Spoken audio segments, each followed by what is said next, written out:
Steve Homer, and I am asking for your vote this Saturday or tomorrow. We've already started voting, so that's something that we wanted to do just as a last minute because our meet the candidates was so rushed because we had so many candidates, and this gives everyone an opportunity to really tell you what it is that they want to do, what they're looking at, well, if they're elected as a tribal council member.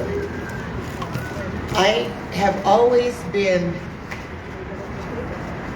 I guess I could say, a fanatic about IHS because we do not have adequate health care. We haven't for a long time. We had when I was vice chairman, we had a health board that was really proactive, and they were getting some things done.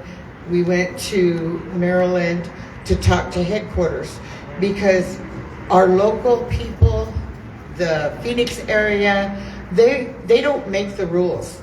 They have to follow whatever is given down to them. So if we want to make a difference, we have to go to headquarters and let them know that, hey, we want doctors, we want dentists, we want a doctor specifically for our elders, because our elders have a lot of issues that are not just what a general practitioner, regular doctor can take care of. And we need them to come in for more than 3 months at a time, because 3 months you go to the doctor, they look at your chart, and then they give you something. 3 months later, you're in there, you got a new doctor, and they don't know what your issues are, they don't know what's going on. We need a doctor specifically for our elders. They need to be taken care of. And like I said, IHS locally in Phoenix area is not going to be able to do it. The other thing that I look at is the police department, and James hit it right on the head. You know, at several points through the years, the police department, the police chiefs have brought forward to be put on to buy into the national state retirement program, pension program. At one point, our officers here made the money. They got all the money that was needed to be bought into that. But it was voted down by council at that point in time.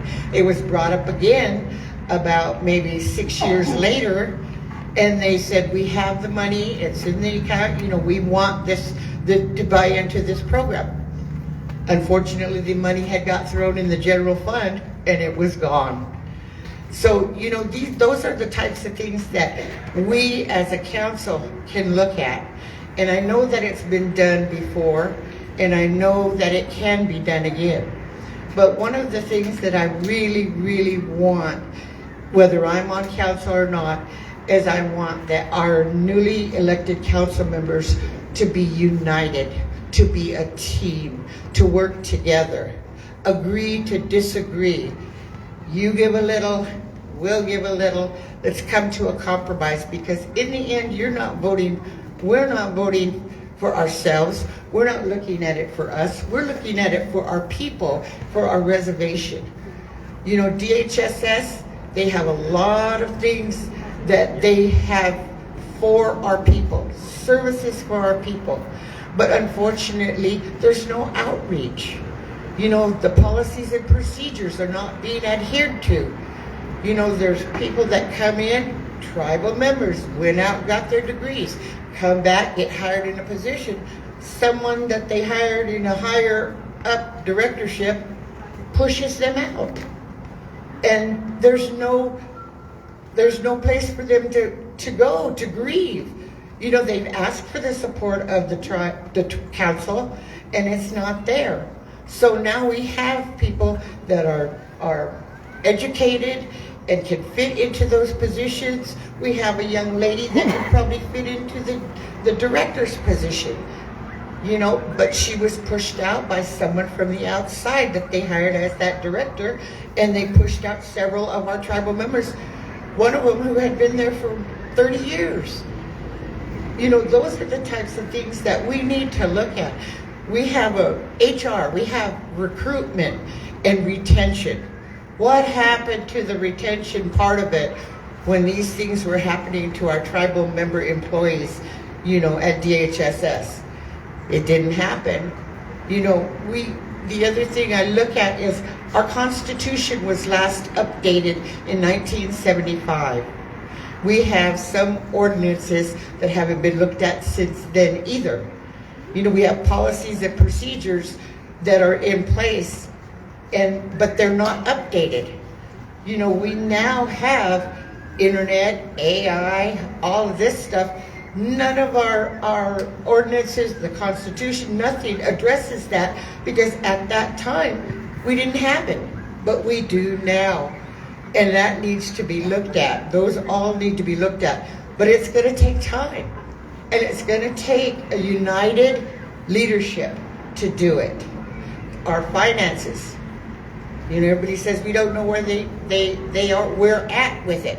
Well, I do work for an enterprise, and I do know it could be bringing in a lot more money, but we don't get any support when we ask for more hangars. I work at Crit Air. More hangars that could be bringing in more money. Crit Farms, they've been assigned lands, thousands of acres of lands, but no money for equipment or anything to put those back into production. How can they operate? At one point in time, I don't know what year it was, Keith, you may know, they asked, the tribal council said they wanted a profit distribution from all the enterprises every month. How is an enterprise supposed to operate when they have to give up probably the profit they made for that month every month? It used to be where they were able to build up their revenues, build up their, and operate, have the monies to operate. At the end of the year, whatever was left over went to a profit distribution to the tribe. That doesn't happen anymore. Our leases, who do we have leasing anymore? Very few. We had farmers that leased these lands for 50 years, and all of a sudden, they're all gone. Their leases are canceled. Some of it was for fallowing, and others was just, to give the Crit Farms more lands that they cannot develop. The casino. We need management that has a marketing value. We need to get people into our casino. It could be so much better generating revenue. Just like the farm. At one point, we were #1 in the nation for tribal farms. And now we're not. We used to be looked at, people wanted to ask us for our advice. Can we tell them how to start these things? But it's no longer there. But it could be. But like I said, issues are here. We all know them. But to be able to move forward, first we got to get our financials in order. Then we've got to get together and decide where are our priorities. Every council person that's running has their priorities. Well, whoever gets elected, they need to all get together and say, okay, what's our first priority? They can all get together because pretty much they're all the same. But we need to work on a united front.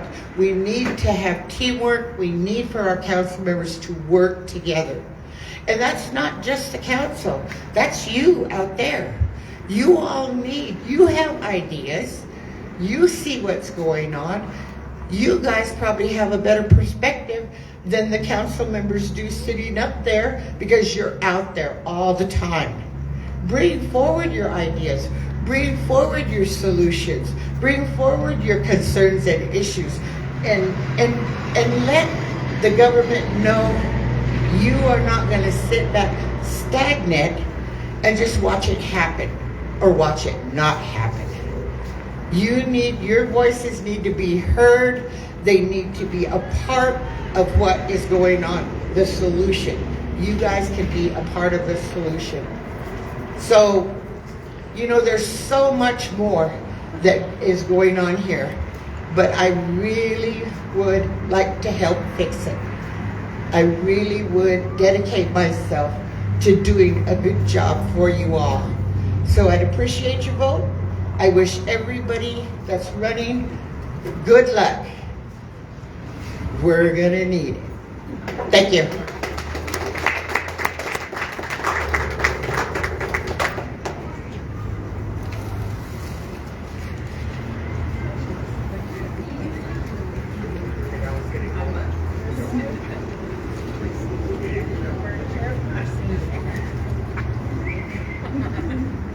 Hello everyone, how you guys doing tonight? First and foremost, I want to thank Sonia and her family and her crew for putting this on. It does feel great. Thank you so much that we don't have 2 minutes or 90 seconds to form an answer. And again, for those of you who don't know me or on the live stream, my name is Timothy Stevens Welsh, and I'm 40 years old, born and raised here. My parents are Stephanie Stevens and Ellen Welsh, and my stepdad, well, I say my dad, Darren Fisher, and my grandparents are, on my mother's side, is Phoebe Ann Welch with a CH, and my grandfather, Truman Stevens, the late Truman Stevens, and on my father's side, Ellen, my grandmother was Brenda Welsh with an SH. So I've been pretty active in the community since I was about 16 years old, and I actually have Sonia to thank for that. Back to our CYC days, she was a JOM coordinator at the time, and there was a lot of issues happening around that time, and a little bit before that. I think Ward Valley was one of them, right? Ward Valley was one of them, so we got involved with that. And I also grew up with the elders, some of your great grandparents probably, and growing up with those elders. Oh boy, you learned some lessons, and I'm a product of that. I was raised by my great grandparents as well, the late Oscar Welch and the late Annette Harper Welch. My grandmother was from Fort Mojave. And I was raised to know a lot of my family, so I can go back like about generations to where they don't have any English names. So I know a lot of you are my Mawitahans and my Sumavis, my Moavis, my Chakavis. So that's my background, and again, having that spark instilled in me at such a young age, I think the biggest spark for me was when I used to, believe it or not, this body used to spirit run. And I used to go up to around Avisa Quill, and Avisa Quill is Black Mountain Peak. I will not refer to it as what people know it as, because we need to start letting everybody know that that is our land, that is our territory, that is ours. So it's Avisa Quill, and I remember running, and I would always happen to look to the right, and you would see, I think, what it's known as West States Carbon. And West States Carbon, lease was coming in, and I took it upon myself to prepare a little speech to go to council to tell them, you know, as a spirit runner, you know, it kind of defeats the purpose, because when you run, you know, you're everybody's medicine. You decide to take on everybody what they're going through, their sadness, their hurt. You take it all in and you run for them as sacrifice, chupil. And that's just what you do. And it was hard to do that when you have a big old thing blowing toxic fumes into the air, you know. So that was part of my birth in getting involved with the Creek government. I have worked for a lot of departments of the tribes as a young kid, and in different places trying to find my niche. And I've always been very active with culture and with tradition and giving back, and also I think what also fueled my legal advocacy is a couple of hard issues that hit, and domestic violence was one of them. MMIW around that time was one of them, and working in the court, those our policies, our procedures, our ordinances weren't strong enough. I worked on a case with someone who threatened somebody's life, and it wasn't taken very seriously, and it was sad. Politics ran the tribal departments around that time, and it was very hectic and it was very chaotic, and it wasn't a place to be working in around that time. So if you're younger and you didn't work in those times, I'm kind of in that age gap of where I remember working for, was it $5.75 an hour? And then, when it went up to $7.25, woo-hoo-hoo-hoo. So I'm from that age gap, and that's the environment that we lived in, and I think we have to look back into all the inadequacies that we have from the tribe going back. You had single mothers raising 5 children on $7.25. Imagine that. And then it's a system that we have to address. It's a lot of different issues. These issues aren't new. They've been stemming. But the more that we make excuses for a government, for leadership, is when it gets worse. You still have unsolved murders on this reservation. That's not something somebody should live with. That's not something families should live with. We talk about the inadequacies of not having enough law enforcement, but keep in mind, we have a bureau here on our reservation. Who's holding them accountable? And in order to do that, you need to go back to the very firm, strong foundation that established the reservation to begin with. Those leaders weren't weak. There was no excuses for leadership. It's in your blood. It's your calling. It's in your heart. Hiwata Hans. You have to remember stuff like that. And I know that being involved in politics, a lot of you know me as, the person who brought out the recall, the water stuff and the recalls and stuff, and that was to exercise our rights as tribal membership. No one was talking about the water back then. It was made up. You had political propaganda calling us liars. When you had 729 pages of documents, obviously something was in the works, and now you're barely seeing it. And this is like 7-8 years later, and we still haven't gotten a grasp on what's to guide us in this big, huge step. I'm sorry, but like I said, I grew up with some of your great grandparents. The definition, some people have different definitions of tribal sovereignty. Some people have different definitions of your resources. I don't care about the outside world. I care about our people here. And I'm not going to apologize for that. We have to start. I don't care about your family legacy. Yeah, when you introduce yourself and you tell me which family you come from, because I do have that instilled in me as well. Pipa Akuts, that's how you do it. That's how the old way. I expect you to carry on the name of the people that you're introducing yourself and you're tying your name to. I'm not in this for a career. I'd be stupid and foolish to tell you that I could give you 5 years. Maybe I can only give you 1 term, but it's going to be the best that I got. As a legal advocate, I've worked a lot, and this is all in my free time. I don't work for the tribe, so everything that I do is my heart work. My heart work is my hard work, and I always say that.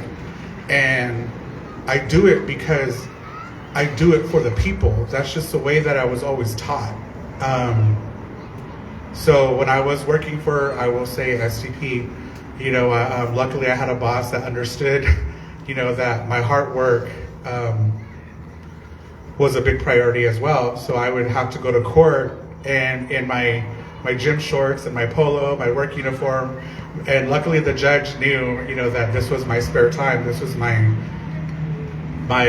give back. So I've been a legal advocate for 14 years. I've done civil cases such as your paternities, your child support, custodies, your restraining orders. I helped build the restraining order system, kind of revamped it, and I because of I'm going to use you because of Cindy. Cindy had to go through a process where it offered very little protection, and that didn't sit well with me. I help with criminal cases because even as a tribal member, you are afforded every single right in that Constitution and in those and those ordinances. Those are to always be upheld, and once those get misguided or misconstrued or misinterpreted is the day that this government stops working for you and looking out in your best interest. There's reason why policies and procedures exist. I'm not going to say that we need to update them. They're outdated, and I'm going to say this, it's outdated because we keep voting in the outdated. I don't have no room for excuses. I don't, because I don't get to live in that luxury of not having an excuse for every single thing that I don't deliver. I am sorry. I'm not going to make excuse for people that I expect to lead me. I'm a very, very strong person. I know that. And I have to be strong for myself, for my family, and for all of you. And I feel like I deliver that. In everything that I do, I've always carried my people with me. So again, making excuses for strong leadership or dancing around political questions that if you're not prepared to answer, then don't show up. Because you're just leaving us in the same mindset of what's going on. Your people want to hear an answer. We don't want to hear excuses anymore. Those days are long gone. I kind of disagree with James as far as the next 4 years of being afraid. You need to be afraid. You are an executive order reservation. You're not a treaty reservation. You are an executive order reservation, which means with a swipe of a pen, it can be taken away.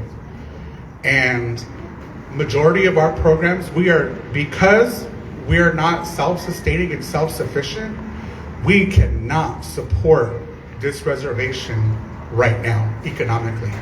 We cannot. And the reason why I say that is because you still have no status of the financial status that you're in. Let's be real, you don't know your financial status. And if you do happen to know that answer for the whole tribe, that would be great for you to share. But I've never heard it. There's a lot of things that you don't hear.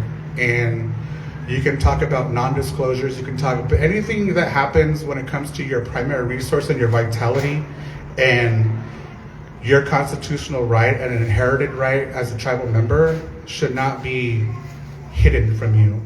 And if that be the case, if you're going to invoke that of the NDA, then why does the outside world get to print stuff before we get to hear it? Because I just love seeing it on the news. I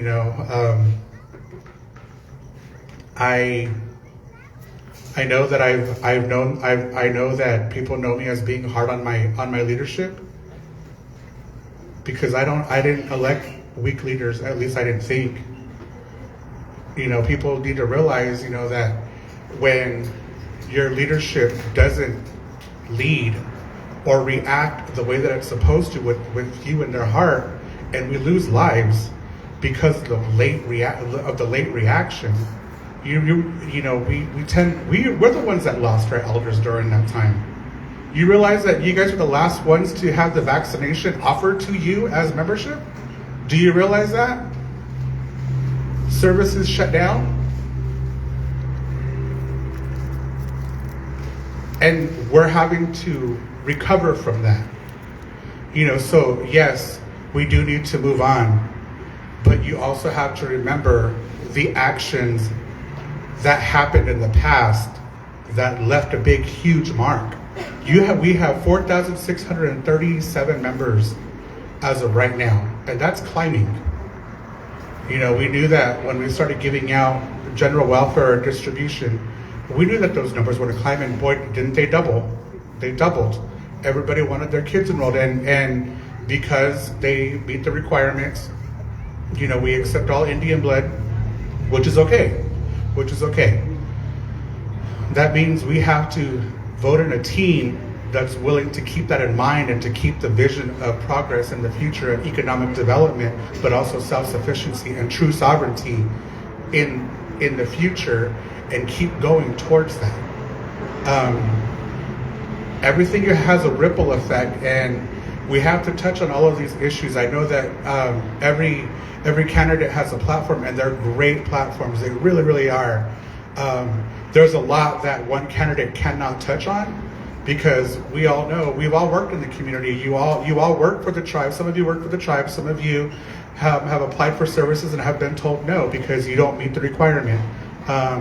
We have a lot of people that don't live on the reservation. A lot of the things that get offered to the tribal membership here aren't offered to the membership off the reservation.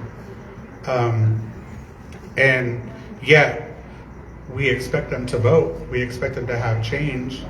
I think that gone are the days of where we need to stop thinking about the directly affected and start worrying about the strongly affected. There's a lot of issues that need to be brought to light, and that's something. I work with DHS Social Services. I do have to work with that department as well. It doesn't make sense how a secretary gets paid a little bit less, like maybe like $1 less than the caseworker. Caseworkers are very short of supply in the field, very overworked, very underpaid. The caseload is crazy. I think it's actually kind of against the law for them to carry that many caseloads for one caseworker. So that's something that we need to look into as well. For me, my new project that I'm working on right now is I work for the elders as their liaison. They get me free of charge, and we worked on Chuckawalla this past year. And big ups, to CRIT and the Mojave Elders for getting that going into effect. We did have to work with a lot of our council members as well. So, big ups to the council members, for taking that on as well. We're working on being a part of, it's in the air. We haven't really done the presentation yet with the Quechan, the proposed national monument for Quechan. We're working on getting lands back through BLM with the Visa Quill. We want to fight for stronger protection with BLM for the southern end. You have some sites out there that I will not put on CRIT Media that need to be protected as well. That's pretty much what I can give as an insight. I'm day one ready. I've been in this game and I'm ready to go. I have no excuses. I will give you none.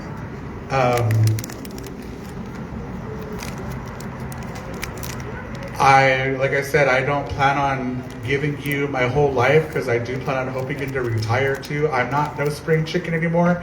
I remember when I first ran, I was 25 years old, and now I'm 40. So I think that if you're gonna vote for me, you're gonna get me at my peak. You're gonna get me at my peak, and we can make things happen. And hopefully, with the other people out there watching when it comes to voting, I really want you to take this seriously. You have 21 candidates who signed up because they feel like they have something to contribute. and they're all, I've gotten to know them in this during this campaign time. They all have great ideas, and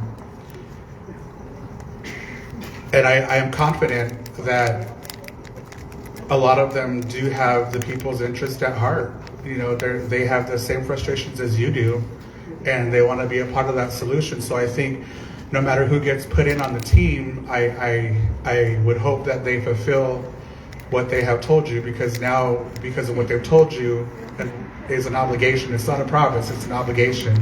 You have become their obligation. For me though, you've always been my obligation.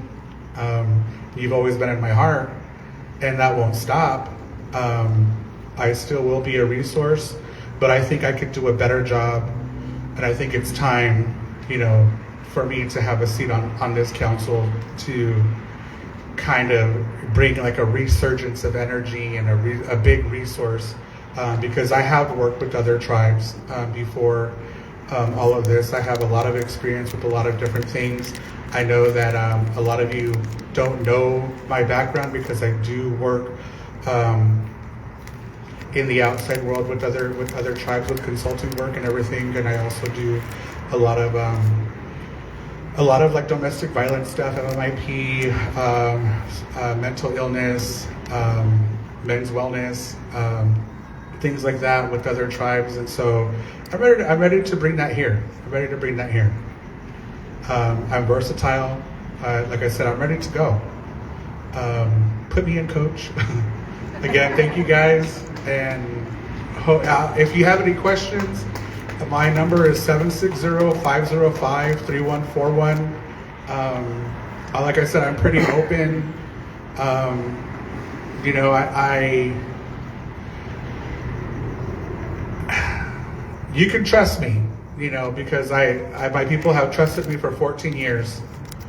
You know, it's very hard when you have to go to a random stranger that you've never met to ask them to represent you in court. You know, and that's hard. But I'm happy that I could be a resource to help smooth that through.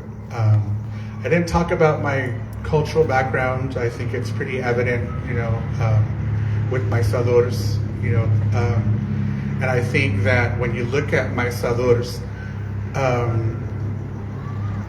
that means you've dedicated yourself to your people. And I got them at a very, very young age. But I was walked the process with my elders, with my great aunts and great uncles who we just lost. My family took a loss on that as well, you know, and you know, it's a piece that we probably won't ever get back, and it is hard. But again, you know, these explain a lot about me, is that it's about my people.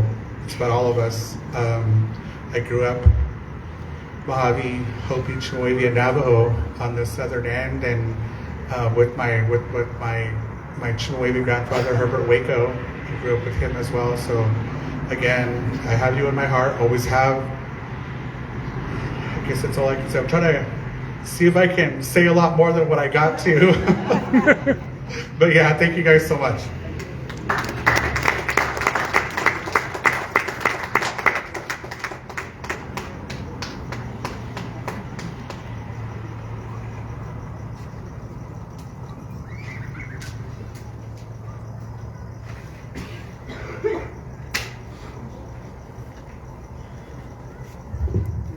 Brr, it's cold. Yeah, it's getting Hi everyone, my name is Rand Patch, and you can read about my background, my professional education, all that stuff on Facebook. It was published in Creek Media, because I don't want to keep anybody out here any longer than I have to. But I just want to preface what I'm saying with addressing, you know, the letter that everyone's talking about today. And I look at all the candidates, and when I looked at all the 20 other names, you know, I felt proud. I felt happy. You know, I thought it's good, because there's a lot of people wanting to take action and make a difference in the tribe as tribal candidates. And to look at all of them, a lot of them I worked with. I worked under Cindy's administration. I worked under Keith's administration. I worked with Sonia. You know, Tim is my relative. You know, I worked with Chance, you know, I worked with a lot of the people standing here. And so creating that relationship, it was never that, we have to outdo or be any different from each other. It was that we were working together always towards some kind of, optimum goal of being great. But the division, the negativity stated about other individuals and myself, it's that, it's important to say that you really have to tell people to really find out for yourself. Go talk to that person yourself and find out the truth. Because the way that communications like those happen, you're unaware of people's mental health and mental state. You're unaware of things that they may be going through. With the losses that we have in our community, it's not a year and they're over their grief. It's years of grieving. It's years of things that have troubled us, that have took a toll on us, even professionally. Just being, frustrated in your jobs and not being able to do all the positive things that you want to do. It takes a toll on you, and you have to show up every day to continue that work. And for me, like when you have staff under you, you have to show face, that, hey, everything's going to be good and we're going to be okay and we're going to keep carrying forward. So to that negativity, I say, stop it at the door and leave it there, because that's not what we should be about. We should be uplifting each other, communicating with each other. I campaign on bringing people together, and I meant that because largely in my job, I do bring people together. I include people, and I just got stopped in somebody with Food City talking to them, and she's like, it's going to be hard, and I said, yeah, but my easy solution is to involve all of you to come to the table and help us solve the problem should I get elected. It's involving every member, because you all have different ideas, you all have different backgrounds, education skills. Even if you're not educated, people are just inherently intelligent. Our children are inherently intelligent. So we want to tap into that and bring them to the table to start helping us solve all these solutions, helping us solve all these problems that we have in the reservation. But most importantly, what I want to do is celebrate our people, celebrate their accomplishments, bring us together through community events. I always, with my own family and council, why don't we have an employee barbecue? You need to uplift these employees. You need to bring them together. You need to show them that we're all together working for, a positive effort. And to this day, it has not happened. We have small parties here and there, but it's never to the effect of, we really do appreciate each and every one of you and the jobs that you do. Because again, like I said earlier, with the mental health and the tolls that it takes and, working for CRIT, you have to recognize that at some point you have to uplift your employees. You have to continue to encourage them. It's positive movement, positive vibration that you put out there for your people. And it just doesn't happen because they're stuck on, they might be stuck on serious issues, but you cannot forget your people. I propose holding, quarterly meetings down in Poston, because we leave a lot of those people out. We think that they don't exist for some reason. We think it's all farmland down there. It's not. We have families living down there, disconnected from this reservation. So it's just always good to try to bring people together. I try to do as much as I can, as a department head, but I did express my frustrations on my platform. I did say it was not easy working in the past 4 years, trying to bring certain projects forward, trying to, bring certain people together to, make a positive difference. But I also wanted to, showcase my employees and just show them hard work paid off, and that was just largely inherent and supported in this administration. And it's another thing with employee morale. There's no support to uplift your employees. But with that said, it's just, these things make big impacts on people, including them, talking to them, acknowledging them, hearing them. It makes a big impact on your community. And that's all it takes. It's a cost-effective solution to include people, just to talk to them, bring them to the table. Off-reservation members now getting to serve on boards. It's a good thing, because they get to include all their experience out there, in the cities, wherever they are. It's a good thing that we get to include them now, but let's include more of them. Let's create panels that are going to resolve, children activities, intergenerational activities. Let's bring them all together, because largely a lot of them out there are educated. They are all your college, higher ed scholarship recipients. And they can't come back here because the space wasn't created for them. The space wasn't created for me as an educated student either. But I pursued and I fought and I pushed. And, I will admit that, you can't be successful without, going through hardship. You can't be successful being everybody's friend. You can't. It takes a lot of hard work and pushing. And for me, myself, I pushed my employees and, and the outcome was great. It was more than great. It was fantastic. But it takes the drive to tell them, keep your head down and keep working. I don't care what they said. I don't care if they don't acknowledge you guys. I don't care if they don't approve, what we're trying to do, all the good things that we report. Just keep your head down and keep working, because it will pay off eventually. And it's not about acknowledgement. It's about seeing your tribe be better. It's about funding the tribe an additional $1 million on top of the $5 million or $4 million that we said we were going to provide. It's bringing that positive aspect, because now that money can go to services like cultural preservation, to fire and policing, to children's services where it's largely spent. But it's just being able to make that impact through money, and you guys will never hear about that. You guys will never know that we've been making a lot of money as a singular department in itself. But it's important to know that I do work largely behind the scenes. All the work that we do is not going to get reported. You're never going to hear about this stuff, because not only is there a censorship on the information that we can share from a department standpoint, but it's just that they're just not there to recognize and hear it. And you look at it, the membership as a whole, especially off-reservation members, they tell me, we don't even know what's going on down there. Like, unless, so-and-so posts on Facebook or something, we don't know, like, what's going on there. And when they don't know, we forget about them, because we don't hear their voices. And I think it's important that we need to keep them close to us. Just as a community going through a lot of the things that we went through, grieving and everything else, we have to come together. We have to be together. We have to work together. And, it's hard to say, because, I don't want to be negative and I don't want to be critical, but I will say the truth.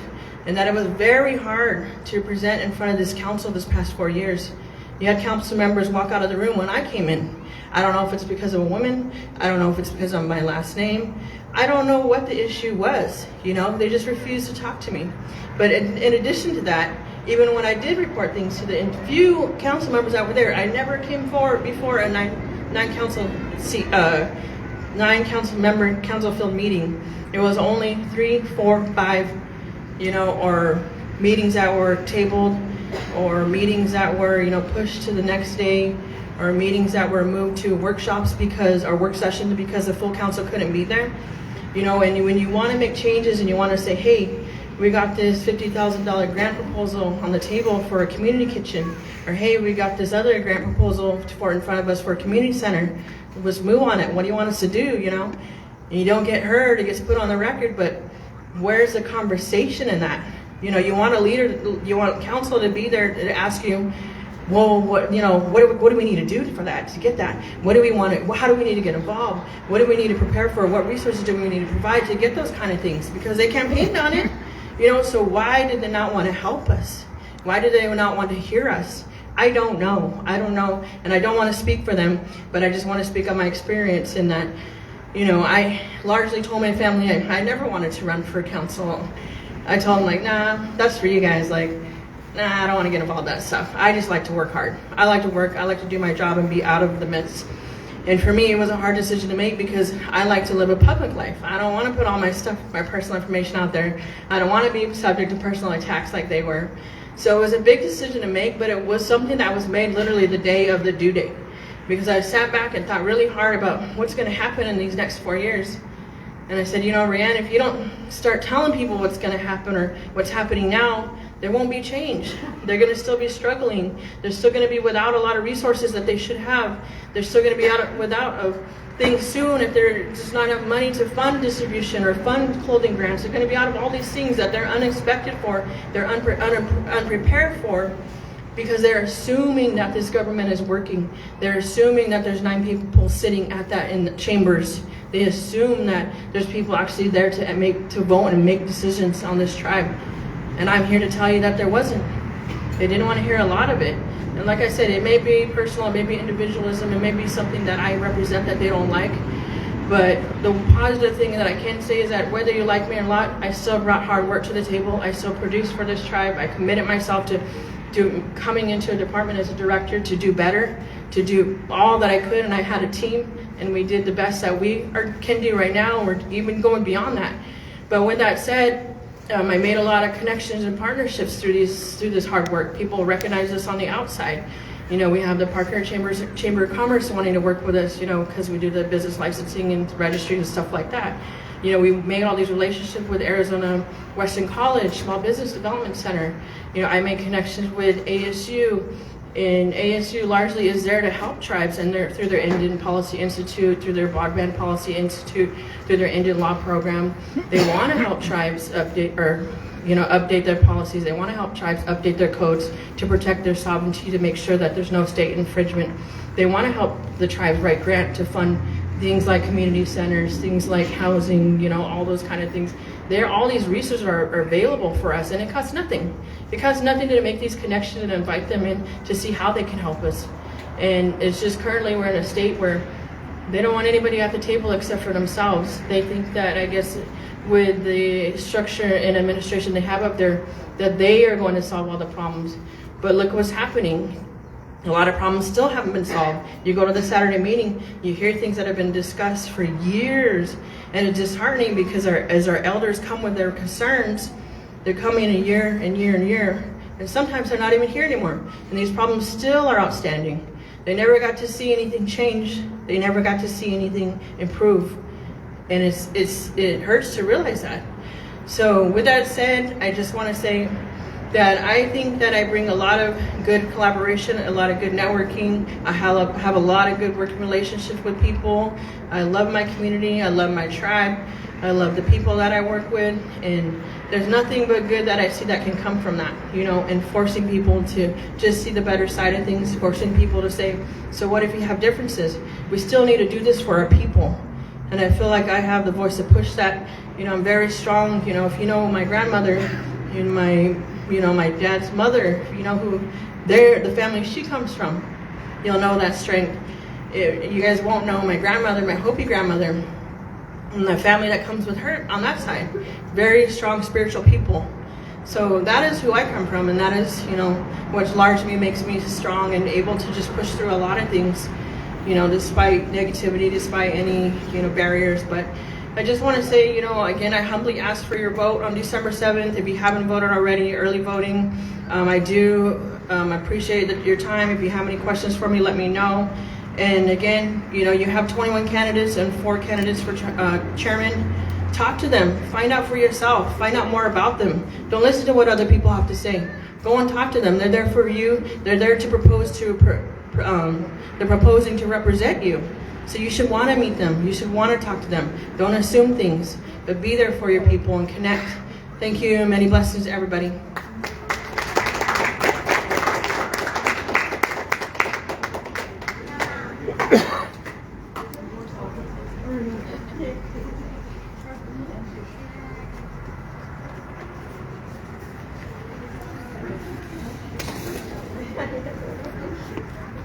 Hello everyone, thank you for coming out tonight. My name is Brandon Sharp. If anyone was wondering why I feel I'm qualified for this job, I don't think I've got to give any reasons or explanation for any of that. Every job I've ever had, in one way or another, communication was a big, important part of that job. Starting with my first real job working for Harry Koch at the casino security, dealing with the public, whether they're hurt, whether they're being not so friendly, being friendly, all of that, all mixed in one, meeting all kinds of tribal members that I work with. The names go on and on. Jeremy Carter, he's the first one who kind of showed me the ropes, but yeah, we had a lot of fun, and I've grown relationships being there. Some people went on to be police officers. Tony Davis recruited me to be Law and Order, and I moved on from there, and again had to deal with the public, not necessarily deal with them, but working at the juvenile, the men's and the women's, they've always gave me the difficult assignments because for the most part, we didn't really, if you treat people with respect, talk to them as people, it went a long way. Moving on from there, going to enterprise, working in Big River Water Company. Again, worked with tribal members there. I got to learn from a lot of good people, and dealing with the public. They don't want to pay their bills like anyone else, including myself. But you show them why and how hard you're working. My first week, there was a main break right at the CSD park. Only Willie Tabo and Juno Miller were on it. They said, "You're coming out." I said, "Okay, what are we doing?" "You're standing on top of the main, making sure this saddle don't pop up and hit us in the face." That's not OSHA required or anything, but we got it done. Ever since then, they knew. I felt I earned their respect because they knew I would work just as hard as them, if not harder. And from that day forward, I've been proving myself not only to coworkers, managers, whoever. On top of that, I've built a relationship with customers, anyone I've came in touch with, helping the tribes over 7 years collect $6 million, making sure they get the service and the customer service, and making sure it's as accurate as possible. I'm not done yet because I'm now an enterprise manager at Bermuda Palms, collecting rent, making sure they have water and sewer and electric, everything that goes with it. Making more connections with these people. There's good and bad. Not gonna lie, there are difficult situations. You can't let that affect or bring anyone down. You just gotta, like everybody else said, keep your head up and be an example. And I felt I've done that to this point. But again, I have to focus on family.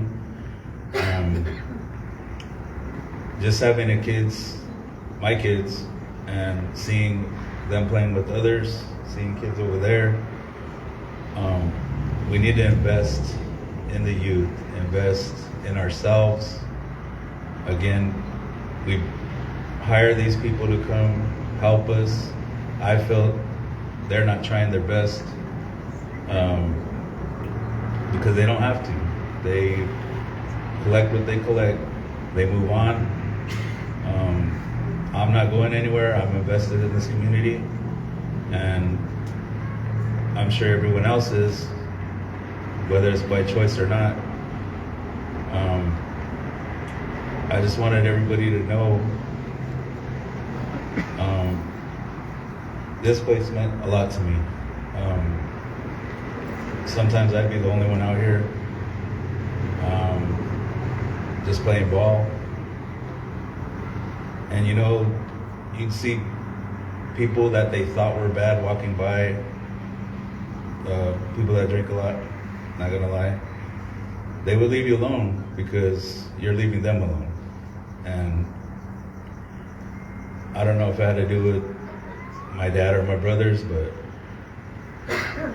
I've always been able to connect with people even without talking to them, like just showing them, hey, I'm right here, I'm not going nowhere, and you could try to get rid of me, good luck. But again, I feel leading by example is the strongest thing I could bring to our community. And there's also a limit to everyone. And reason I'm standing here is because I've reached that limit as far as our leadership. Not calling out any one of them, but as a collective group, I felt they're not investing in people or the tribes the way they should. Maybe I'm wrong, but I want to find out for myself what is going on. And perfect example is I tried to get increases for my team because we're collecting our butts off over there in Bermuda. and it didn't happen. But guess what? I'm not going to quit, and they're going to have to deal with me until I get that, because it's weird because they'll let me invest in equipment, but not in people. And I think that's the opposite, because we have talented people that are already working for us. And people need to know that. I learned from them and became one of the highest certified people in drinking water. It was myself, Curtis, and Denton.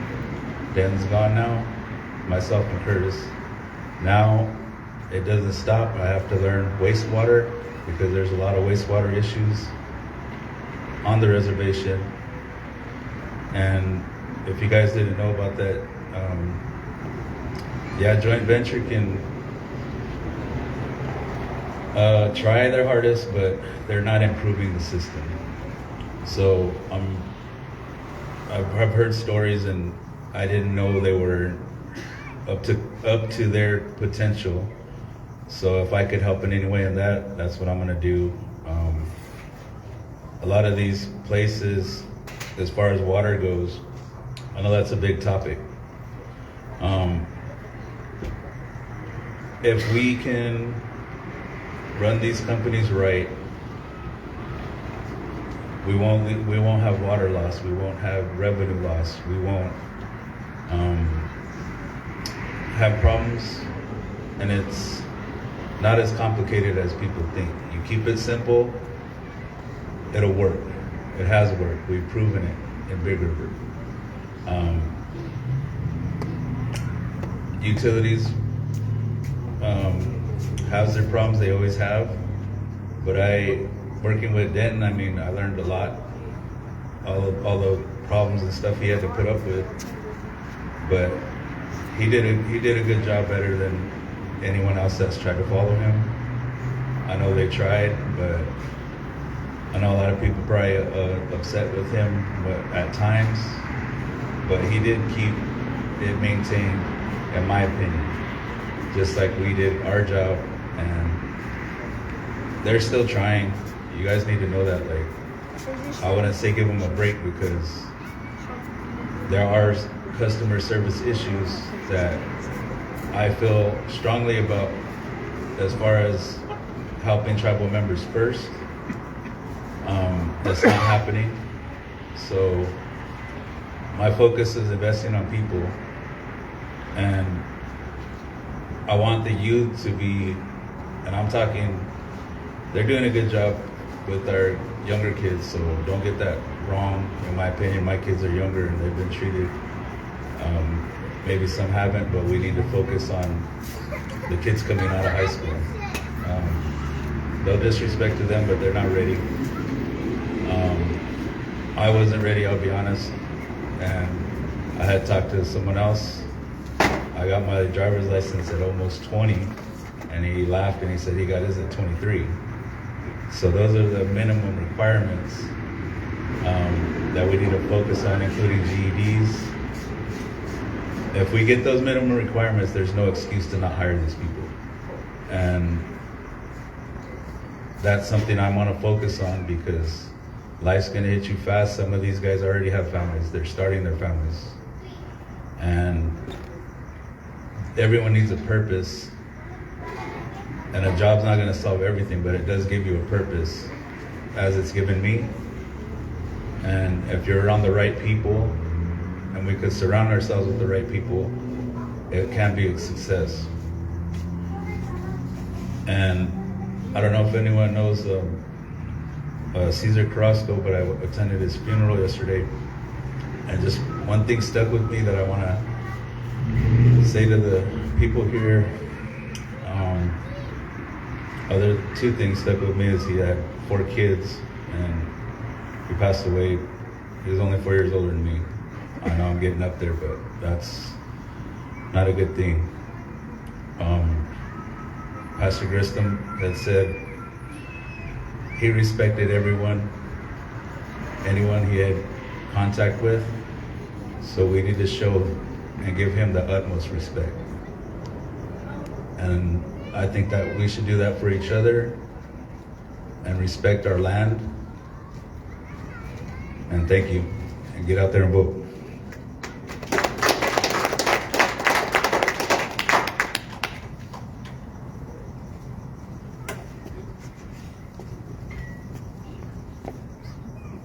Chance.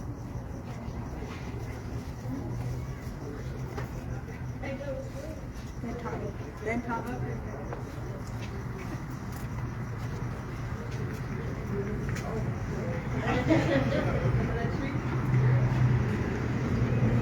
Good evening, everybody that's staying here cold. Thank you. Again, a great rally put on today. Open forum. Everybody come out, talk, get their point across. I really like that idea. It really shows the ability to teamwork. And that's been thrown around a lot tonight. Teamwork. Whether it's say teamwork makes the dream work, and that's what we all want. We want us to progress, change, as you would want to say or call it. For the last 12 years, I think 2012, I ran the first time I ran, and the issues at that time were, again, housing, revenue, employees, department enterprises with the tribe. In here we are, 2024, the same issues again. We elected leaders with the education, with experience, we thought. We expected us to move from this portion to the next level. We haven't. When? How long does it take for us to really make the effort and actually do that change? We need to really look in the mirror and ask ourselves, what are we doing to make that change as well?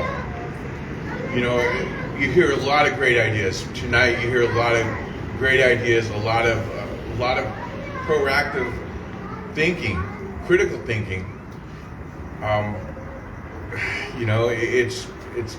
It's upsetting as a tribal member that we have to go through this, and each and every time we want change, but we get the same results. Nothing happens. We see our projects go up, and they take forever. They take forever to finish. When I first moved back, I believe 2011, I worked for Castro Service Center, and I have to thank Fidel Castro for giving me an opportunity to be a mechanic. I went to school. Went to school for auto mechanics at UTI. I had the experience to do the mechanic work. I stayed there for approximately a little bit before Curtis Martin from Big River Development came and recruited me to do a job, to work for Big River Development. So I got my opportunity to come in at that time as an office specialist. And at the time, my current wages were $10 an hour. So I understand when a lot of people would like to come back to work for the tribes when you have a degree, but your salary doesn't equal to what that degree you went for. And then you apply sometimes, and yet you get passed up for an outsider. It happens, and it's upsetting. So in that whole office while I worked there, I had a degree in computer networking, but yet I was paid at $10 an hour.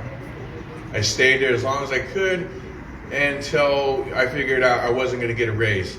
So that right there told me that everything they say that they're supposed to do for you, it ain't going to happen.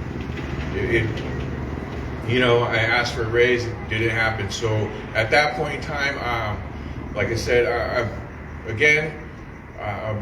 Jerome Barley came, offered me a job for the tax officer, and I took that job. But when I was at Big River Development, I did a lot of things with my background. I have a background in construction. I have a background, like I said, in computer networking. I have a background. I worked for Verizon for a number of years in telecommunications, sales, customer service. I worked on elite groups where 10 plus year customers I worked with. So customer service, I know what customer service is. I know that when you pick up the phone, you smile because people understand that they can hear that smile. But I did a lot of work for Bigger Development. I installed camera systems at the time when Ray Bernal was running the department. We had Blue Water RV Park. I put in a camera system that's there at this point in time. I know they recently upgraded, so the original cameras that I put in are no longer there.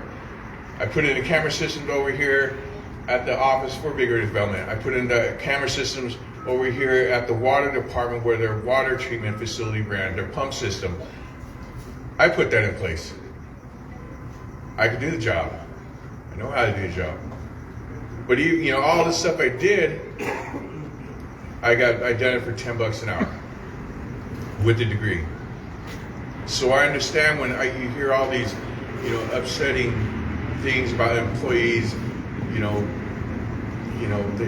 their issues get unresolved, or they, been there forever and they're still making the same wages. And right now, while I was sitting here listening to everybody, you could go on Indeed and you could see a security officer coming in for $17.70, and then a caseworker was like $18. The caseworker handles children, adults, elders, or whatever the case they're signed up for, and they go to school for a number of years, and $18 an hour. And we want them to come back to that, and we want them to come here and provide. There's a lot of us that we know that there's other tribal members that have great knowledge, great education, and they're working something, they're doing good out there. But then when you offer them a job back here, they're unsure. Because one, we're not going to give them the pay that they deserve. Two, where is the housing that is going to be beat up this whole campaigning experience? Housing, we don't have housing. So you're already hit with two obstacles right now, and nothing's going to happen. We haven't changed that aspect of it. If we're going to be competitive to bring people back, we need to be realistic about salary, about pay, and taking care of our employees. If we take care of our employees, we probably would have a better rapport with people saying, hey, CRIT people, they know how to, take care of us. They know how to take care of you. They have a smile. They open the door for you. They're welcoming us. But most of the time we hear all the negativity, the rumors, assumptions, accusations, or whatever the case may be. But all that could stop if we start by electing people who can actually do the job, be there and do the job, be there mentally for that job, and being ready to go. You heard Keith say it took about 2 years to do that. Every single job I had for the tribes, all I got was the job description, what I can and cannot do, and here you go. There was no guided course for me. There was nothing for me. So I had to do this job on my own, hit the ground running, and do the job.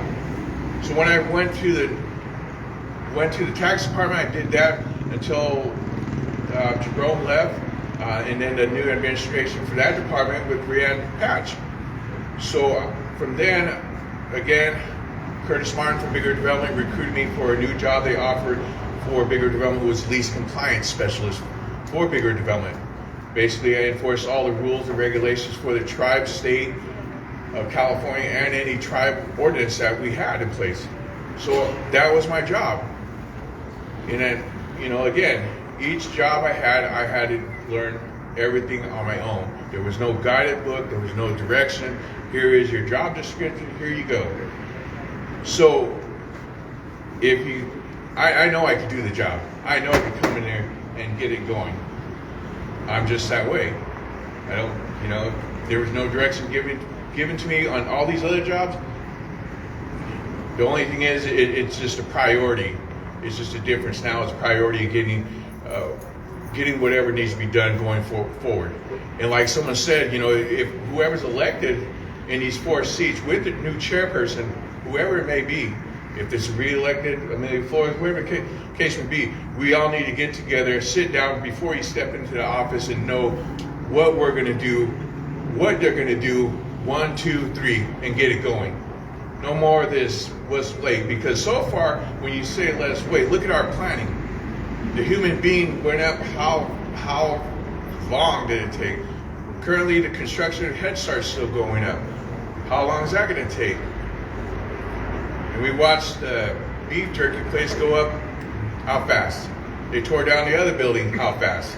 You see that's movement. Well, our projects so far, they take forever. When I first got here to work for the tribes, like I said, Blue Water Lagoon, they had a map, upgrades, things. Still sitting up there. I probably put it away because I got tired of looking at it because it's never going to happen. And in that plan, I asked about it. I go, well, how long has it been there? Oh, it's been up there for seven years. And it just that mentality tells it's just an await process. We're always in a wait process, and it's like, when are we going to start moving forward? Because so far we got a broadband license, we have broadband stuff ready to go, but what are we doing? We're still waiting. We're still stalling. We're still waiting. Like I said, for 12 years I've been asking to be a voice for you. For 12 years, the same issues, the same things, the same issues that are still coming about. And if you go to one council meeting this year, the next year the same council meeting at the same time, date maybe, the same issues. We're not moving forward. We need people that are ready to go, who can do the job. You know, I can say I could do that job. I know I can do that job.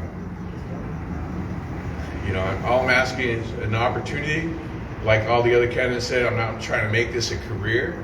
I'm not trying to make this my life. I mean, you just heard one of the candidates been in there for 12 years.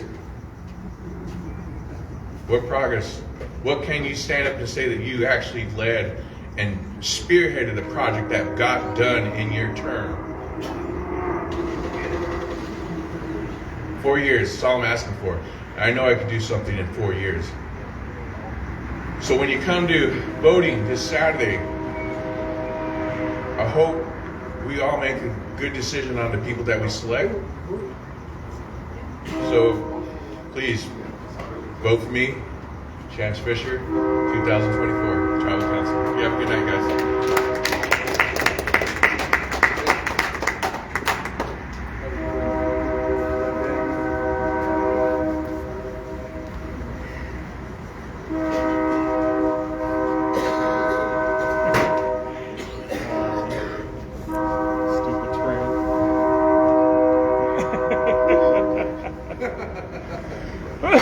Good evening, my name is Tommy Miller. I'm running for a seat on Tribal Council.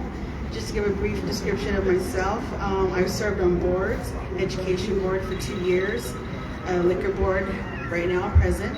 I've also served on Fair Board as treasurer the past 2 years. Education background, I've attended Public College where I have my medical assistant degree, Arizona Western College for certificate gaming management. And right now I'm currently working on my business administration with Tono Autumn Community College. Family background, my mother is Micheline Miller, my brother is Andy Quillen, my sister is Tracy Quillen. Oh, by the way, Tracy couldn't be here because her son had a soccer game, so that's why she's not here tonight. Thank you. Also, right now, I'll make this short and quick because it's cold out here. I'm freezing. I've always volunteered with for the community with Tribal Council for the past couple of years. I've assisted in crisis situations and efforts to notify our membership both on and off the reservation.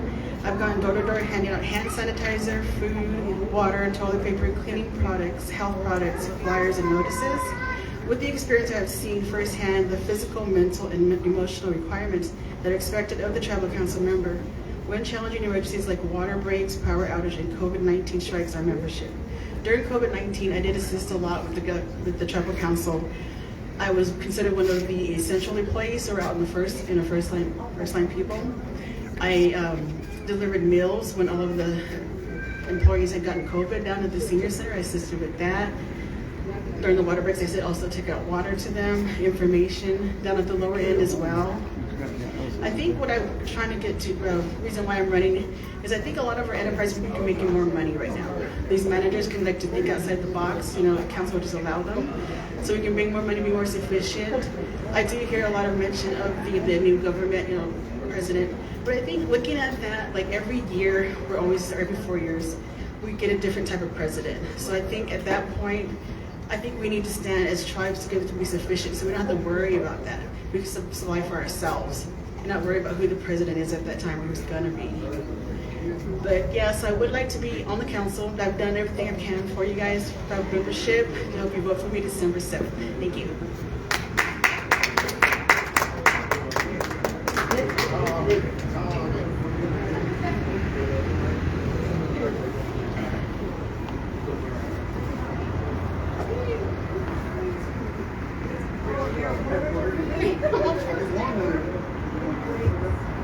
Good evening. My name is Clarence Ducky, and you should know already that I'm running for a seat on the council. Let me first address that letter that's being sent around. I was never fired by the casino, and there was never such charges. If you have any questions about my employment or anything you've heard about me, come ask me. I may have a lot to say about it. Come ask me. Which is what the council at the time never did. Nobody's talked to me. I may have a lot to say about that. But I just wanted to address that real quick. So my mother is Brenda Welsh. Mojave. My father is Hubert Ducky Paiute. He's from Bishop, California. And a lot of my work experience comes from the casino. I started working cleaning, and worked all my way up to being a director, then an executive director. And then I followed other pursuits in mental health and emergency medical services. In all that, a hobby of mine that I picked up was leadership and management, and there's a lot of that. There's a lot of that I hear. And a lot of that sounds familiar for what Mrs. Patch says. I agree with everything she says about that. You can find my platform on my Facebook page, and passed it out earlier. But I do want to say, let me make an observation. I worked at the casino I was a director there for a total of 8 years, and we did a lot of good things there. I had a great group. We were paid peanuts, but I was able to keep them together. I was able to retain that same group, and we rarely had any calls in. Everybody loved to come to work. It was a good environment. I come to CRIT, and all the politics start happening. Everything's happening. Everybody's talking about, everybody's slandering, everybody's gossiping, everybody has something bad to say. I go off the res. Life is good again. I come back, same thing. Now here's this letter. We got to be better. We got to be better. We're never going to move forward. Moving on. I am concerned about this re-elected presidential administration. I think we're going to be looking at more land encroachments, like No Dapple. I was there when hell broke loose up there. It was peaceful. On the way up, I think it was maybe 20 days, I was getting ready, everything's cool, okay, I want to go experience. And I showed up there, let me share this experience with you. I showed up there, and there was ambulances driving all over the place. It was just like ants, people were going everywhere. And I went up there for a reason, so I ended up going to the front line, And what I saw there was just crazy. A lot of Indian tribes gathered up there. A lot of Native Americans. There was a lot of non-tribals there also. And it was just inhumane the way those officers were treating the people there. Seen a gentleman singing and dancing by the fence line, and they were spraying him with water. It was so damn cold there, and they were spraying him with water. And they were shooting people with rubber bullets. And I took a picture of them. We even took a fella that got shot because the medical services and the ambulance there, they were just so busy with people coming in. So we ended up taking him to the casino there, forgot, bury something, so that he can get medical help. But here's the thing, is that we need strong, capable leaders up there who's gonna support tribes, who's gonna stand up and talk and say what they need to say. Because look what we did. It was a peaceful protest up there. January 6th, what happened? Those people are gonna get pardoned. And I just don't. These are just feelings and observations I want to share with you. But we need capable people. So if you're not going to vote for me, that's fine. The ideas that I put out there to talk about, if somebody else gets in, you have my input. Take it and run with it. Because it's all for crit. I feel I have something better to offer than our current leadership. Talking to a few department heads and supervisors, they want protection. There's no support for them. And if I'm voted in, you got that. You got me. I'll be your support. I'll be your voice. Because that doesn't need to happen anymore. But again, ask me. Just come ask me. I may have a lot of things to say. December 7th, Saturday, go vote. I look forward to your support. And I look forward to talking to some of you if you have questions for me. Clarence Stuckey, thank you.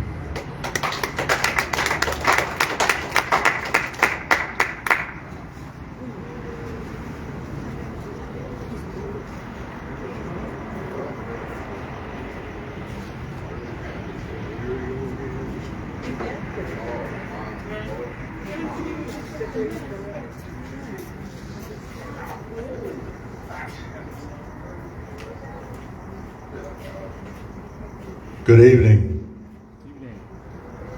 I'm Ed Yeva, from down the Southern Reserve off of Navajo and 15th Avenue. The amount of people here reminds me of one time when I was in the military. I walked by the American flag without saluting. And the amount of people sitting here reminded me of that time when I had to salute and say the Pledge of Allegiance to the flag for an hour, all by myself, and it was snowing. And it brought back memories, and I said, what am I going to say? I'm going to say the Pledge of Allegiance and salute the flag? No, I'm here. And I no longer like to use the word I, because when you get on the council, it's we. We, the council. There are a lot of things that have happened while I was on serving with the council that I got recalled a couple times. A lot of things that were going on, which We tried to correct some of the problems, but the powers that be, when you put things forward that not everybody agrees, and when you have a fractured group, it's hard to get anything done. And I look at a lot of the things that are happening with the current council now, and I disagree with a lot of the problems that they're having because they could have been rectified. It just takes a little bit of initiative for someone to do that. I remember working with Sonia when she was the HR person. I used to come and sit in the office and ask her what the problems were, what were going on, and try to help. And she helped me also at times when I had people that I wanted to get tested for drugs when they were working down at the cotton gin, which I feel proud that I got that going, to have people employed, and it was good. So there were things that I looked at to bolster the economy for our people. Right now, Crit Farms is doing the best they can. Their budget right now is not the greatest like it was when I was on the farm board down there. They need some help in order to function a lot better. I'm a lot interested in the farm because being a farmer myself and looking at all the things that are happening down there, the problems that we encountered with equipment from one of the past farm manager who had his own company and took equipment from us and sold us and gave back his equipment that he had, which was reconstituted, and they broke down and we couldn't repair them. These things were happening. And I didn't like him because I knew that one time he'd worked with a group called FSI, which bankrupted a lot of farmers in central Arizona. And yet he was hired with the Crit Farms. Right now, Crit Farms is, I just got told that one of the lowest hay sales that they had, and like $90 a bale, I mean, that ton, and that is really, really low. But I see a lot of things happening with farms that need to be looked at. There are other areas that need to be looked at. Water, which I'm always on top of a lot. This morning, listening to the news, Fox 10 was talking about the infrastructures and the different structures they're building in the Phoenix area. And one of the reporters asked the guy who's one of the big wigs there, said, how are the water issues for these buildings and things that we're putting up right now? And he told her that we have plenty of water. She says, where are you getting the water from? He said, the aquifers, they're getting them from northern Arizona, the canal, and from the Colorado River. And you see all of those buildings. If you've been to Phoenix, you've seen all of those buildings and motels, apartment complexes. That's where the water's going. And it is draining the water that we have. There are other things that I keep in mind for bolstering our economy and other things that we need to work at. And I think getting our infrastructure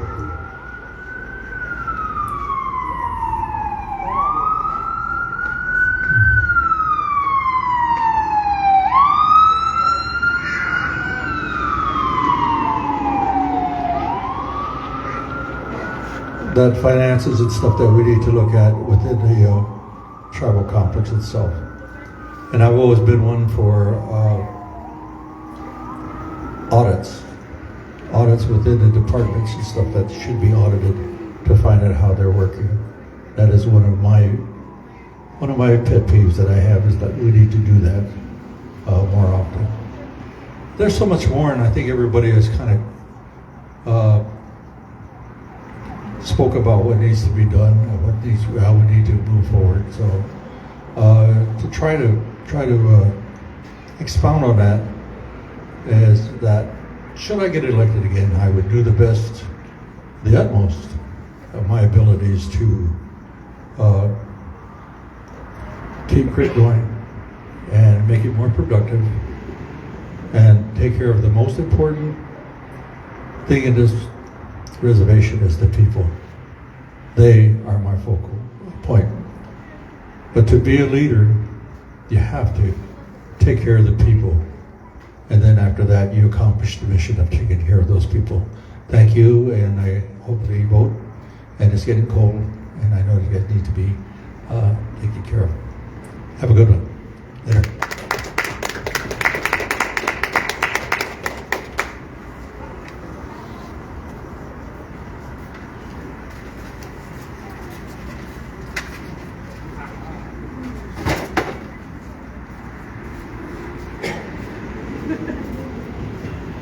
Thank you guys for hanging to the end, and I just want to point out that those candidates that stuck to the end with that didn't have an obligation. Thank you, because it really does show people, and the video still here, and they're not doing a panoramic, but just to the end. Ed, I can't see, Tim, Tommy, Rayanne, Brandon, Cindy, Richard, Keith.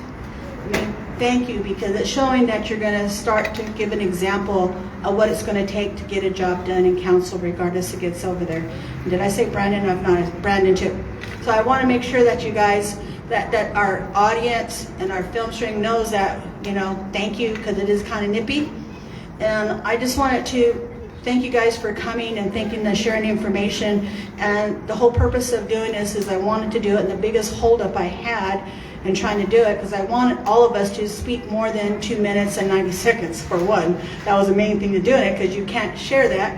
And like I haven't started my lessons with Rayanne to get that speed talk going to cover everything, because I don't know how she did that, but man, I surely appreciate that, how she did it. And it was awesome to listen to that, because you could hear everything she said. So I can talk a lot, don't get me wrong, but I'm not that fast. So I just want to say that thank you guys for coming and spending the time here in the coldness and listening to what the folks had to say. I know we don't have a whole lot of questions for folks, but I think every candidate said that reach out to them and ask those questions. And if you don't know how to get a hold of them, reach out and ask someone, because everybody knows how to get a hold of everybody here. It's something I always said. And I just want to be able to express that to everybody and share that and express the importance of voting at the elections. You can vote now until Friday, 8 to 5 p.m. if you have obligations on Saturday, and Saturday 6 to 6 at the chambers, and also at CRIT Head Start. And I couldn't express more the need to have folks get out there and vote. Encourage the young folks to get on vote. I realize they don't understand the purpose of them voting. I realize they think it's not worth their while to vote. And I think we, as those older folks and those families, need to sit them down and let them notice their responsibility. Because when we are there and unable to care for ourselves, they're the ones that are going to be taking care of us. And their children are, and we need to try to lead that and guide them with those, with the knowledges we have. And I wanted also just to thank everybody to help put this on. I try to give everybody recognize that brought stuff. Cindy brought a lot of stuff, food, and the people that helped me, Vernon and Charlie and Mickey and Cindy's girls, and Keith with the sound, and Rayanne with the treats. And I think someone brought Nut of Butter cookies, and I don't know who brought them, but thank you. Thank you guys for doing that. And I'm especially humbled that my granddaughters asked their mother to bring them out so they can kind of help. And that really shows me that they're listening. They may not catch everything, but they're being in the exposure. And I just wanted to think that, it takes a whole lot of people to put any event on. And it's the same on tribal council. 9 people can't do it by themselves, and they need help from everybody else, and the departments, the employees, the parents, and it takes everybody to do that. And it takes all of us to make that change going forward, because 9 people don't hold the answers. And while I'm seeking for one of the 4 seats on council, I don't have all the answers. But I like to believe I have the experience and the the drive, if you want to call that, or just that desire to be part of that team and help us shape what we need to do. We can make something going together as a group of people for our community. And we also need to empower those employees and department leads that have it and use their resources. They've got a lot of ideas, and it was already, you've heard from the candidates about how we not being taken as a priority or even being taken in consideration of any importance to listen to what our departments have to say. There's so much more departments can do if given that opportunity. You know, it is true, being on tribal council is a very thankless job, and you're not going to get a lot of good attaboys out of it, and it's dedication, and it is a lot of stress. And it's a position that it's a public service. And you have to understand, in public service, we're not going to get that. We're in the public eye. We're going to be being exposed at all hours of the day and night. And your families take that toll in support of you. And they pull you. And all of that come into consideration is going to make what's going to help build you. But let me tell you, I know every candidate has considered up to that last moment, would they take this position and throw their hat in the ring? And every one of them, as I heard through this whole campaign, have visioned themselves as being a team player, as visioned themselves as being part of the solution, and envisioned themselves as wanting to take that responsibility and be your voice on the tribal council, and letting you know that they want to open that opportunity to hear what you have to say. Everybody does, in one shape or form. And so again, regardless of who's going to be the winners, and I've said this, if you listen to anything I said, I would challenge those candidates, the group that if we are not selected, to not give up, because it's going to take those people and the dedication of them to get something going. You know, it's going to take you to meet. I hope those 4 that get on the council and the incoming chairman, that they open those doors and say, hey, candidates, come on in. Let's sit down and caucus. Go out there and tell your families. Go out there and tell your coworkers. Go out there and tell the kids. Go out there and pull it all together and get these ideas, because I said it before, people talk in their families. Even if it's just a husband and wife and your adult kids that are in school, however you're having these conversations, they've got that exposure. They got possible suggestions of what we can take and go forward for all of us to benefit for the future. And that's what I'm trying to offer, because it's going to take all of us to make those changes. It's going to take the council to listen to what our departments had and utilize them. And like I said it before, if they're not performing, then do something about it. Because you have to have the faith. I've heard it over and over, and those of you know, I'm not going to re-imp about my experience of what I offer, but I am education. I have service in many subcommittees. I've been a community service pretty much my whole life, and I've always been behind the scenes. And I don't like really to be on the front lines, but I normally kind of am, because I have a loud voice, and they know I like to talk, and while I'm waiting for that person to cut me off, because I always get those signs too. I'm just saying that pull it together, and we can all make that difference. And I think that's what I want to say is something that I've been able to do for whatever job I have. You know, I appreciate that the kids that I had and worked with as young kids are now running for tribal council, now serving as your tribal treasurer, now are parents and doing things in their chosen fields in career education. They were all part of that, and it was because of them that did it. But you know what? Our doors weren't open 8 to 5. We were there in the evenings till 9 o'clock. We transported kids to events. We went to it. They went to tribal council meetings. I'm sorry if you know people take exception, but Tim was at those council meetings as a child or as a teenager, and he listened, and they were told to give reports. Council needs to hear from the young people, and they're not going to do it if we don't put those avenues together for our kids to be heard. You know, CYC is a great avenue. That's kids talking for kids. They need to congregate, because we got kids of all ages, little kids that can work, and we got the teenagers that lived it. We had our own election. We did. That's a true fact. When you took your kids, we asked you to cast your votes, and of course our votes were not as the outcome of the election, but our kids voted, and we wanted to teach them the purpose of voting and know it. And you know, the kids that voted and who they won were those people that took time to listen to what they had to say, that took time to engage them and answer their questions. And that's what's the start. That's the whole start of making a change. And you know, it's sad that we're not doing that. I'm not trying to disrespect people in positions. I'm just trying to say things are changing. And I'm telling you, take a look at some of the stuff in our history, the way we grew up.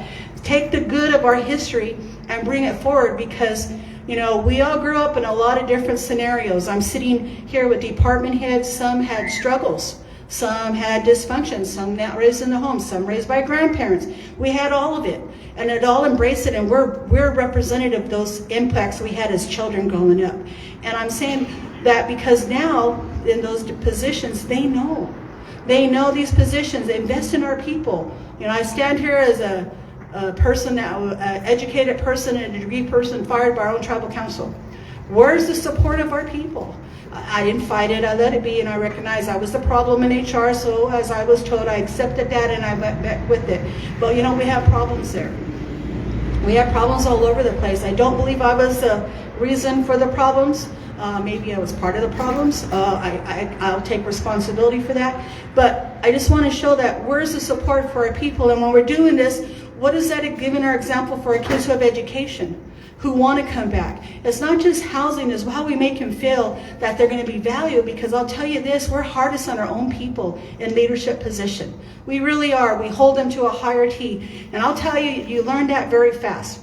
And I know I'm being recorded, and I'll tell you with no disrespect to our non-tribal people, but I made good conversations with them. Because you know what? Council was more ready to listen to that non-member than listen to me. So I would tell them, this is what I think we should do. And a non-member would do it, and that's a very good idea. And he didn't say that was my idea, because I wasn't looking at for the glory. I was looking because we needed some ideas, we needed some changes. And whatever it took to bring those forward and get it to an arena where it can be legally, or not legally, but can be thoroughly discussed and debated. That's what we need to do. And it was going to take whatever measure it can to get to that. So I just say thank you guys for hanging in there to the end. Ask your questions. Clarence said it great. He said, if you have a question, ask him. And I say that all the candidates are saying that. Ask him. I know we haven't got a whole lot of questions, some more than others, but we haven't had a lot of opportunities. And if we had a community building, we'd have to worry about the cold. We would be in that building instead of looking for places to have a meeting that would congregate that's not going to keep people to work past their work hours at 5 o'clock or whatever time they're shifting, and because that's what it takes to open a tribal facility. If we don't meet those timelines, we need to have that more accessible to our people so we can congregate. Good question during the candidacy is bring the youth and the old together. Pull that arena out there. Put that group together. Pull them together, because there's a lot of education there. They said, I suggested adopt an elder, adopt a child that don't have grandparents. My kids have me, and that's all. My grandkids only have me and my siblings as people to go to. And you know what? And we got people older than us, and we don't have anybody else for them to go to. And so I need to look at those people that my parents' age. I need to introduce them to people that knew my parents and that can share my parents' view, because I tell my kids and they don't talk in stories, just like they don't think that I didn't know how to play ball. They don't think I'm an athlete. It's all of these things that they don't believe because they don't see me doing it now. And believe me, I'm not want to be on the basketball court or that Manitoba Park because I couldn't do it. I'm just saying that our kids aren't getting that exposure. And so take the good from our experiences growing up and pull it in the good. One gathering, I don't know which one, I said, we had trips to the state fair. I loved those trips. We had a bus that took us one Saturday, signed a permission slip, and we went. Enjoyed that day. We went to Legend City. Okay, there was a Legend City in Phoenix. It's not there anymore, but, we did these things. We went to the ocean. They took us to the trip. In the summer, we lived in Hatch Center. I'd say lived, literally, but we spent a good day like school down there. And we went through learning how to cook, learning the importance of cooking, learning to knit, which I never picked up. And I don't know why we learned to knit, but I learned how to knit. And learning to do arts and crafts, and learning beading, and all of these things learning sewing, which is a passion of mine. Learning all of this at a young age, and we just rotated like school. We even had free time in the jukebox and pool tables and stuff, and it's all important. It was bringing kids together, regardless of where you came from. We had a safe place and people that cared and offered those to us, and I think that's what we need to do. We don't have community buildings, and I offered, why don't we use our churches? Churches used to do that, and this past weekend I got reacquainted with she probably don't appreciate that, but forgive me and Lori. But Shirley Moore, I'm not sure what her last name is, but I know her as Shirley Moore, Shirley Escara. She was my mentor at the LDS church, and yes, I was in the LDS church down in Poston because I went to La Pera. And I remember the people there vividly. I remember her. She knows me when I was in 4th grade.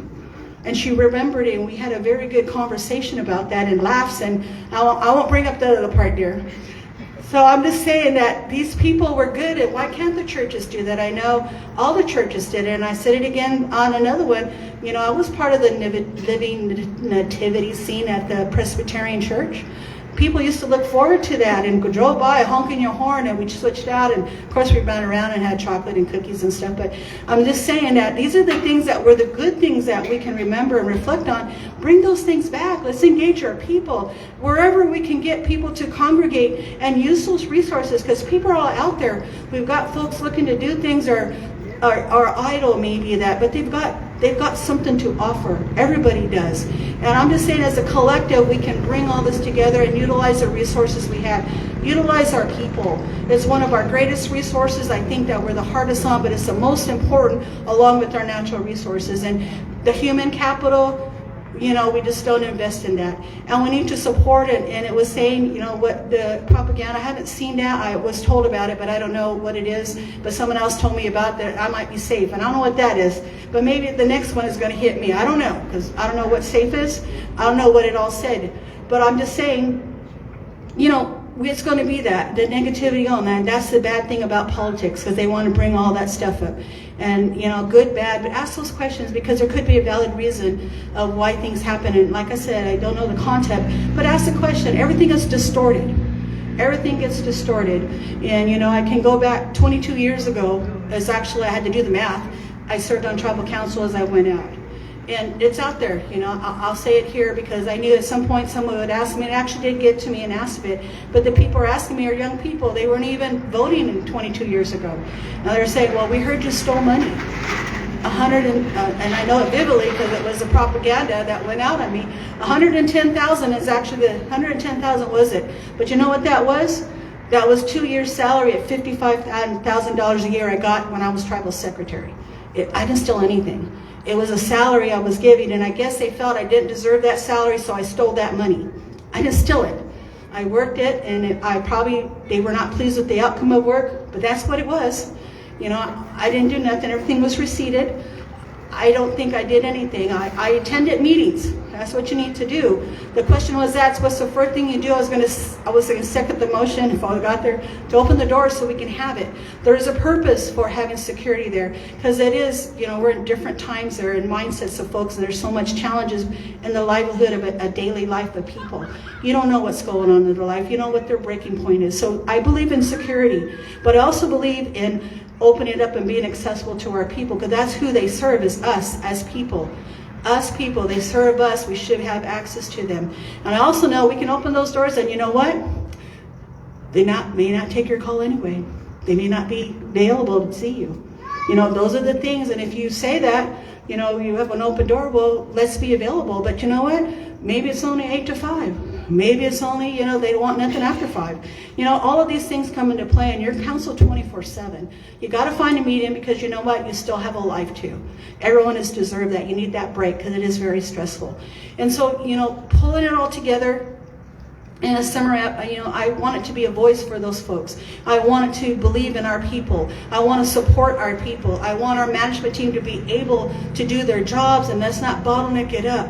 If we're enterprises, we need to get people. And before, in the question when I was in HR, do we need to have 2 HR for enterprises? I know we toyed with that quite a bit.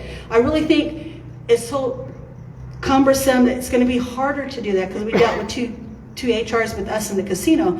Bringing a third one it might work. I'm going to be open to it, but I really think if you divide it up in divisions and have a staff dedicated to the enterprises, have a staff dedicated to the government, it might be flowing better. So, you know, that's an idea. You know, I can't say that's the right idea. I'm just saying it's an idea, and take a look at it, because we know what's going on right now. It doesn't work for us for enterprises. I'm a current enterprise employee. I'm pretty sure it's just as hard as departments to hire people as it is for enterprises. But you know what? We have to make money as an enterprise. That's our mission. Make money, hire tribal people.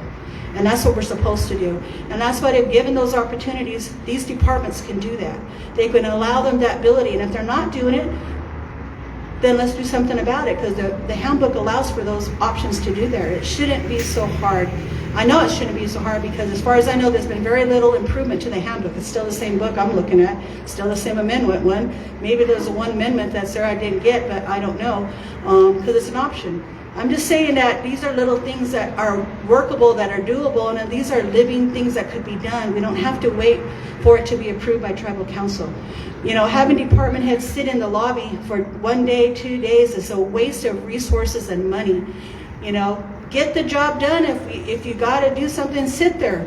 Schedule those appointments out of the office to another day. Someone asked what's one of the first things. I said, if we know who the unofficial result's going to be, probably by midnight, because we're faster now. We don't have to hand count. And if that's the case, unofficially we know who the winners are. You know, if I'm one of those 4, I'm already looking into January and see what my schedule is. And so I can make those adjustments. If I have appointments or things that I have scheduled, what I can do to work around the schedule. Because I plan to be in the council chambers for the council meetings. I plan to be in the committee meetings that council members sit on and be there and share the load and try to engage all the council members to do that. Because everybody has their dreams. The platform is full of 21 and 4+ for council, people and ideas to do it, and I'd like them to engage it. All these candidates, we should be in the front row, and the 4 people and the chairman that's coming should invite us to their office and sit there and take all of that information, say, let's make this all work. Get us a way to make it all work, because we can be an outlet for tribal council, even if we don't win those 4 seats or the chairmanship, because we have goals, we have visions, we have ideas, we have that dedication to want to serve our people. And that's what we need to take, and that's what kind of leader it is. I like to be one of those recipients of your 4 positions on tribal council. And if I'm not, that's okay too, but I want you to exercise your vote. I want you to encourage your family to vote. I want you to encourage your young folks to vote, because it is important, and teach them the importance of that. And encourage them to ask questions, and ask them why they don't want to do it. I had to ask my own family that. And I'll say publicly, I apologize to my own family, because, you know, I had a very short support group, and it was because I didn't go to my family first. But there was so much going on. Not only that, in our own family with, you know, we're still recovering from a lot of stuff that's happened in our family this year. It's been very, very challenging, me personally, as a family, and we've been doing a whole lot. And some of that stuff is still going on today. And, you know, we just passed one of my last aunts on my mom's side. And yet I'm standing here trying to show you that I want to be a team player, and sometimes you take that position aside. If you ask my kids, that's what I did. You're a workaholic and you take care of everybody else instead of your kids. I heard that too. But my kids are all grown now, good, bad, and different, they're there. And I want to be able to serve people in all ages and be an outlet for you, or be a resource to you to help make you connections with those departments that can do it. Get those departments all together, get those 5-year plans, get their vision, and let's hold them for that. Because if it's not working right now, if it's just an 8-to-5 job and a paycheck, that's got to go. We got to put back to services, and it was set in someone's position. You know, I was groomed early on by people who are no longer here, and I worked in alcoholism. And I worked with the youth, and I was in prevention. And we had, I don't remember the little newsletter we had for our kids, but we had a newsletter, and our kids drew that picture. Forgot the name. Someone from that era has to tell me what it was. They may know. But I'm just saying that it's not due. We had outreach. The counselors were out there. Up there was Berlin Wall. Guys, some of you and I know the Berlin Wall. Some of you may not know the Berlin Wall, but it was a place where our folks that used to be on the town that were taking a liking to drinking used to hang out. And that's where our counselors would be, outreach. Where's the outreach? Where's the aftercare? Where's the support for our kids or our people who are coming back from treatment centers?